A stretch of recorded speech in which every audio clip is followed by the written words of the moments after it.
بسم اللہ الرحمن الرحیم۔ السلام علیکم ورحمۃ اللہ وبرکاتہ۔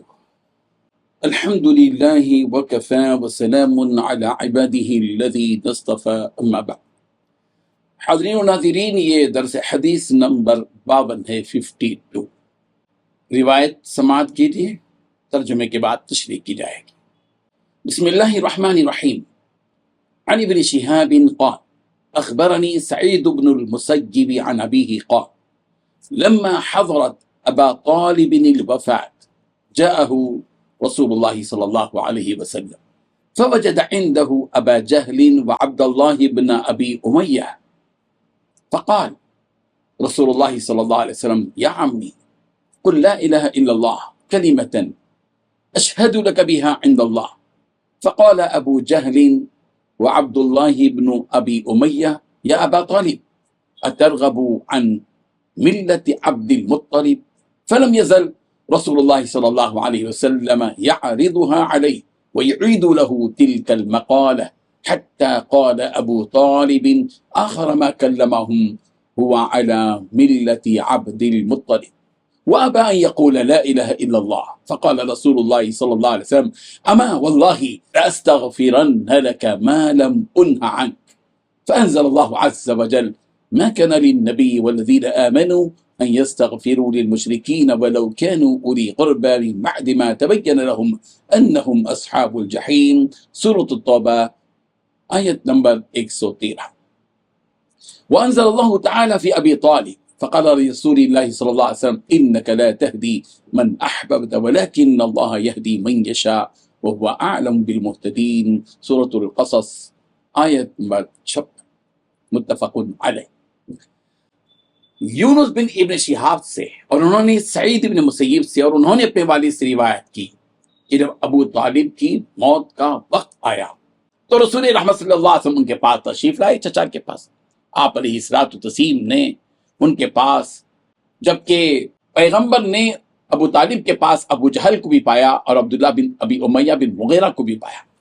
رسول اللہ صلی اللہ علیہ وسلم نے فرمایا چچا ایک کلمہ لا الہ الا اللہ کہہ دے، میں اللہ کے ہاں آپ کے حق میں اس بات کا گواہ بن جاؤں گا۔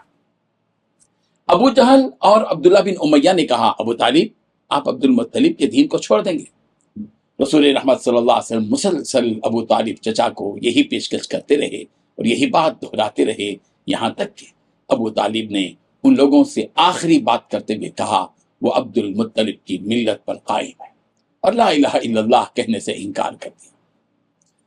جب رسول رحمت صلی اللہ علیہ وسلم نے فرمایا اللہ کی قسم میں آپ کے لیے اللہ تعالیٰ سے مغفرت کی دعا کرتا رہوں گا جب تک کہ مجھے آپ کے حوالے سے روک نہ دیا جائے، اس پر اللہ تبارک و تعالیٰ نے آیت نازل فرمائی نبی اور ایمان والوں کے لیے جائز نہیں کہ مشرکین کے لیے مغفرت کی دعا کریں، خواہ وہ ان کے رشتہ دار ہی کیوں نہ ہوں، جبکہ ان کے سامنے واضح ہو چکا ہو کہ وہ مشرکین جہنمی ہیں۔ اللہ تعالیٰ نے ابو طالب کے بارے میں آیت بھی نازل فرمائی اور رسول رحمت صلی اللہ علیہ وسلم کو مخاطب کر کے فرمایا اے نبی بے شک آپ جسے چاہیں ہدایت نہیں دے سکتے، لیکن اللہ جس کو چاہے ہدایت دے دیتا ہے اور وہ سیدھی راہ پانے والوں کے بارے میں زیادہ آگاہ ہے۔ اس حدیث میں 9 باتیں بتائی گئی۔ پہلی بات، ابو طالب کے موت کا وقت قریب آیا تو رسول رحمت صلی اللہ علیہ وسلم ان کے پاس تشریف لائے۔ دوسری بات، رسول رحمت صلی اللہ علیہ وسلم نے ابو طالب کے پاس ابو جہل اور عبداللہ بن ابی امیہ کو موجود پایا۔ تیسری بات، رسول رحمت صلی اللہ علیہ وسلم نے ارشاد فرمایا چچا جان ایک کلمہ لا الہ الا اللہ کہہ دیں۔ چوتھی بات، ابو جہل اور عبداللہ بن امیہ نے کہا ابو طالب آپ عبد المطلب کے دین کو چھوڑ دیں گے۔ پانچویں بات، رسول رحمت صلی اللہ علیہ وسلم ابو طالب کو یہی بات یعنی کلمہ پڑھنے کی کہتے رہے، مرنے کے لیے کہتے رہے اور یہی بات دہراتے رہے۔ چھٹی بات، یہاں تک کہ ابو طالب نے ان لوگوں سے آخری بات کرتے ہوئے کہا کہ وہ عبد المطلب کی ملت پر قائم ہیں۔ اس طرح ابو طالب نے لا الہ الا اللہ کہنے سے انکار کر دیا۔ ساتویں بات، رسول رحمت صلی اللہ علیہ وسلم نے ارشاد فرمایا اللہ کی قسم میں آپ کے لیے اللہ تعالیٰ سے مغفرت کی دعا کرتا رہوں گا جب تک مجھے آپ کے حوالے سے روک نہ دیا جائے۔ آٹھویں بات، اس پر اللہ تبارک و تعالیٰ نے سورہ توبہ کی آیت نازل فرمائی ما كان للنبي والذين آمنوا أن يستغفروا للمشركين ولو كانوا أولي قربى من بعد ما تبين لهم أنهم أصحاب الجحيم۔ سورۃ التوبہ آیت نمبر 113 113 کہ پیغمبر مسلمانوں کے شان نہیں کہ جب ان پر ظاہر ہو گیا کہ مشرک دوزخی ہیں تو ان کے لیے بخشش مانگیں چاہے وہ ان کے رشتہ دار ہی کیوں نہ ہو۔ نویں بات، رسول رحمت صلی اللہ علیہ وسلم سے کہا گیا کہ جس کو آپ چاہیں ہدایت نہیں دے سکتے، لیکن اللہ جس کو چاہیں ہدایت دے دیتا ہے، اور وہ سیدھی راہ پانے والوں کے بارے میں آگاہ ہے۔ بزرگان محترم، اس واقعے سے ہمیں بخوبی علم ہوتا ہے کہ اگر کوئی مشرک ہمارے سامنے ہو تو ہم اس کو کلمہ توحید کی دعوت ضرور دیں۔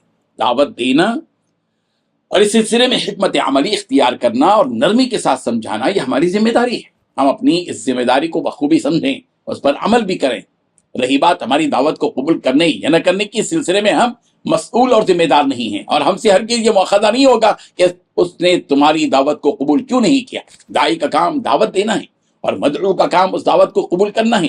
داعی کا کام ہدایت دینا نہیں ہے، اس لیے کہ ہدایت تو اللہ تعالیٰ کی چاہت پر موقوف ہے، وہ جس کو چاہے ہدایت دے اور جس کو چاہے ہدایت نہ دے۔ اور دوسری بات یہ ہے کہ جس کو دین کی دعوت دی جائے اس کے ساتھ خدمت، حسن سلوک، ہمدردی، اظہار محبت، نرمی، عفو و درگزر کے ساتھ پیش آیا جائے۔ داعی یعنی دعوت دینے والے کا کام یہ ہے کہ وہ ان اخلاق کو اختیار کرے۔ لیکن جس نے توحید کی دعوت کا انکار کیا، چاہے وہ ہمارا رشتہ دار ہی کیوں نہ ہو، اس بات کا اختیار نہیں ہے کہ اللہ تعالیٰ سے اس کی مغفرت کی دعا کی جائے۔ مغفرت کی دعا مومن و مسلمان کے حق میں درست ہے، کافر اور مشرک کے حق میں مغفرت کی دعا نہیں کی جا سکتی۔ ابو طالب کے رسول رحمت صلی اللہ علیہ وسلم پر احسانات تھے، اور ان احسانات کی بنیاد پر اور چچا ہونے کی بنیاد پر رسول رحمت صلی اللہ علیہ وسلم کی خواہش یہ تھی کہ وہ جہنم کی آگ سے بچ کر جنت میں داخل ہو جائیں، مگر چونکہ ابو طالب نے عبد المطلب کی ملت پر قائم رہنے کو ترجیح دی، اس لیے وہ اللہ کی مغفرت اور اس کی رحمت سے محروم رہ گئے۔ دین کی دعوت اور طرز دعوت کے سلسلے میں ایک اہم بات مزاج نبوت سے یہ سمجھ میں آئی کہ دعوت دینے والے کو چاہیے کہ وہ مدعو کے پاس جا کر دین کی دعوت دے، اگرچہ کہ ہر حالت میں یہ ضروری نہیں ہے کہ داعی مدعو کے پاس پہنچ کر ہی دعوت دے، لیکن اس انتظار میں کہ داعی کے پاس مدعو کے آنے کا انتظار کیا جائے تو ممکن ہے کہ اس انتظار میں مدعو کا انتقال ہی ہو جائے۔ اس لیے زیادہ مناسب بات یہی ہے کہ دین کی دعوت دینے کے لیے مدعو کے پاس پہنچا جائے، جیسا کہ رسول رحمت صلی اللہ علیہ وسلم خود ابو طالب کے پاس گئے اور توحید کی دعوت۔ اللہ تبارک و تعالیٰ دعوت دین کے اس فریضے کو انجام دینے کی ہم سب کو توفیق عطا فرمائے، آمین۔ وآخر دعوانا ان الحمد للہ رب العالمین۔